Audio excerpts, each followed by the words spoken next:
News Hub, born to fight for right. नमस्कार, news hub में आप सभी का स्वागत है। मैं नुज़त आज़मी। चलिए नजर डालते हैं आज की खबरों पे। इंडियाज गॉट लैटिन कंट्रोवर्सी में रणवीर अलाहाबादिया फिर से हुए गायब। जब पुलिस घर पर पहुंची तो घर के बाहर ताला नजर आया। आखिर अलाहाबादिया पुलिस को क्यों नहीं फेस कर रहे हैं?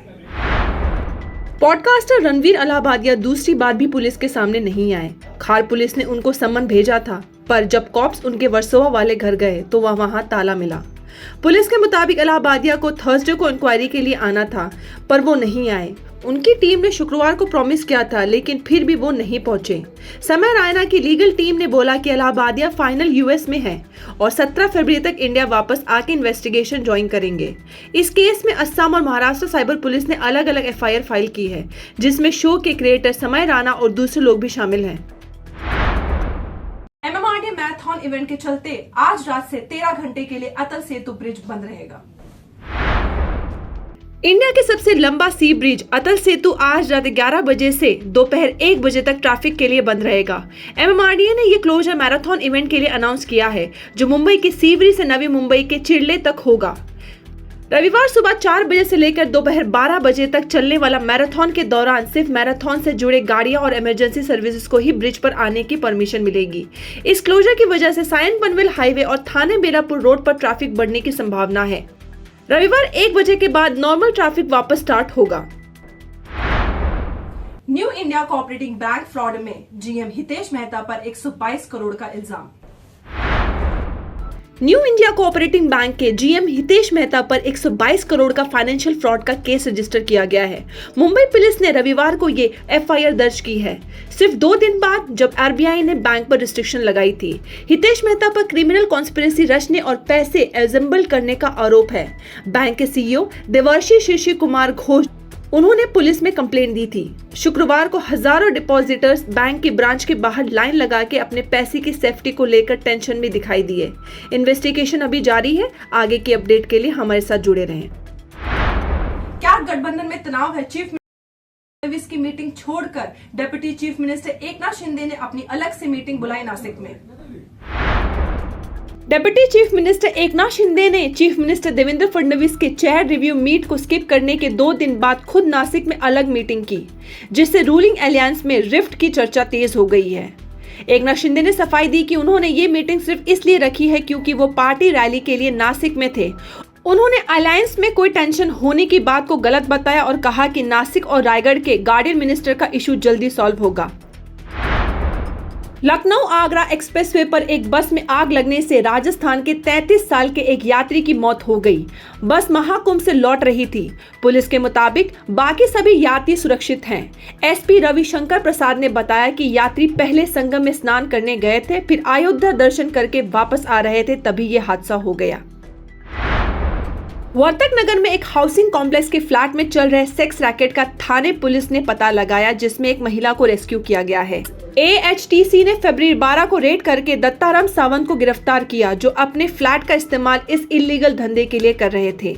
पुलिस ने भारतीय न्याय संहिता और पीआईटीए एक्ट के तहत केस रजिस्टर किया गया है। इन्वेस्टिगेशन जारी है। आज यूएस डिपोर्टेशन की दूसरी फ्लाइट अमृतसर में लैंड होगी, जिसकी वजह से पंजाब में हुआ बवाल। अमृतसर में यूएस डिपोर्टेशन फ्लाइट के लैंड होने पर पंजाब में सियासी हंगामा तेज हो गया है। पंजाब सीएम और आप नेता भगवत मान ने बीजेपी लेड सेंटर पर निशाना साधते हुए इल्जाम लगाया कि ये एक साजिश है पंजाब और पंजाबी को बदनाम करने की। आज शाम यूएस से दूसरी deportation flight Amritsar international airport पर लैंड करेगी, जिसमें 119 इलीगल इंडियन इमिग्रेंट्स होंगे, जिसमें से 57 पंजाबी के हैं, 33 हरियाणा के हैं और बाकी अन्य राज्यों से हैं। इससे पहले 5 फरवरी को भी पहला डिपोर्टेशन फ्लाइट भी अमृतसर ही आई थी, जिसमें 104 इलीगल इमिग्रेंट्स थे। बीजेपी ने आप के आरोपों को सिर्फ सियासी स्टंट बताया और इल्जाम लगाया कि आप इलीगल इमिग्रेशन के असल कारणों से ध्यान भटकाने की कोशिश कर रही है। बीजेपी के नेताओं का कहना है कि पंजाब से लोग इलीगल तरीके से विदेश जा रहे हैं और जब उनको वापस भेजा जा रहा है तो आप इस मुद्दे को तोड़ मोड़ कर पेश कर रही है। बीजेपी का कहना है कि आपको इलीगल इमिग्रेशन के असली रूट कॉज को एड्रेस करना चाहिए, ना कि सेंटर पर इल्जाम लगाना चाहिए। उनका कहना है कि पंजाब से इलीगल इमिग्रेशन बढ़ने के पीछे वजह की सरकार की नाकामी है, जिसमें लोग बेहतर जिंदगी की तलाशी में इलीगल रूट्स पर अपना रहे हैं। पंजाब के सीएम भगवत मान का कहना है कि इलीगल इमिग्रेशन पूरे देश का मुद्दा है, सिर्फ पंजाब का नहीं, मगर बीजेपी जानबूझकर सिर्फ पंजाब को टारगेट कर रही है। उनका कहना है कि क्यों सिर्फ अमृतसर को डिपोर्टेशन फ्लाइट के लिए चुना जा रहा है, क्या देश के दूसरे शहरों में एयरपोर्ट्स नहीं है? मन ने यह भी कहा कि पंजाब देश का अन्नदाता है और तलवार है, मगर फिर भी सेंटर हमेशा पंजाब और यहाँ के लोगों को बदनाम करने में लगा रहता है। उन्होंने कहा कि अगर सुरक्षा कंसर्न्स के नाम पर अमृतसर से इंटरनेशनल फ्लाइट नहीं चलाने दी जा रही है तो ये डिपोर्टेशन फ्लाइट्स यहाँ कैसे लैंड हो रही है। ये पॉलिटिकल वार सिर्फ सियासत तक सीमित नहीं रहा, बल्कि पंजाब के आम लोगों में भी इस पर गुस्सा देखने को मिल रहा है। लोगों का कहना है कि जब इलीगल इमिग्रेशन पूरे देश का मुद्दा है तो सिर्फ पंजाब भी इसके लिए क्यों बदनाम हो रहा है। पॉलिटिकल एक्सपर्ट्स का मानना है कि ये मुद्दा सिर्फ डिपोर्टेशन फ्लाइट्स का नहीं बल्कि पंजाब के सम्मान और इमेज का भी है। अगले कुछ दिनों में भी इस पर और ज्यादा पॉलिटिकल राजनीति होने की उम्मीद है, क्योंकि 2024 के लोकसभा इलेक्शन के बाद ये एक बड़ा मुद्दा बन चुका है। क्या क्रेडिट साथी एक लोन स्कैम है जो लोगों के पैसे लेकर भाग रहा है, जहां ना लोगों को लोन की सुविधा मिल रही है ना ही रिफंड। क्रेडिट साथी नाम की एक लोन सर्विस कंपनी लोगों को लोन देने का झूठा वादा करके पैसे लूट रही है। बहुत सारे लोगों ने कंप्लेंट की है कि ये प्लेटफॉर्म लोन अप्रूव होने के नाम पर पहले पैसे मांगता है लेकिन बाद में लोन नहीं देता। कई लोगों ने साइबर क्राइम पोर्टल पर कंप्लेंट फाइल की, लेकिन अब तक कोई एक्शन नहीं लिया गया है। एक विक्टिम मयूर गुंजल ने अपनी कहानी शेयर की है कि उनसे पैसे लिए गए लेकिन लोन नहीं दिया गया और रिफंड भी नहीं किया। इसके अलावा कई लोगों ने बताया कि क्रेडिट साथी सस्ता और जल्दी लोन देने का वादा करके लोगों से प्रोसेसिंग फीस, वेरिफिकेशन चार्जेस के नाम पर पैसे ले रहा है और फिर कॉन्टैक्ट ब्लॉक कर देता है। कई लोगों ने साइबर क्राइम वेबसाइट पर कंप्लेंट लिखी, लेकिन अब तक फ्रॉडस्टर पर कोई एक्शन नहीं हुआ है।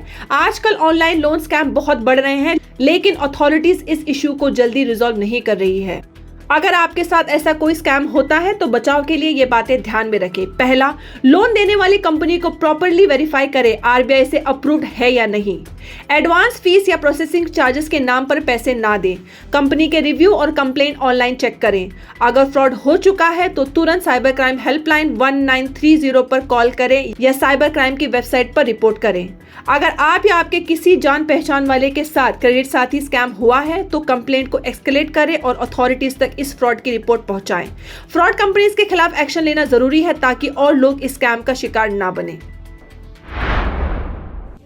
न्यूज अप चैनल में आज के लिए बस इतना ही। फिर मिलेंगे नए समाचार के साथ। मैं नुज़रत आज़मी। लाइक करें, शेयर करें, सब्सक्राइब करें और अपनी राय कमेंट सेक्शन में जरूर दें। धन्यवाद। News Hub, born to fight for right.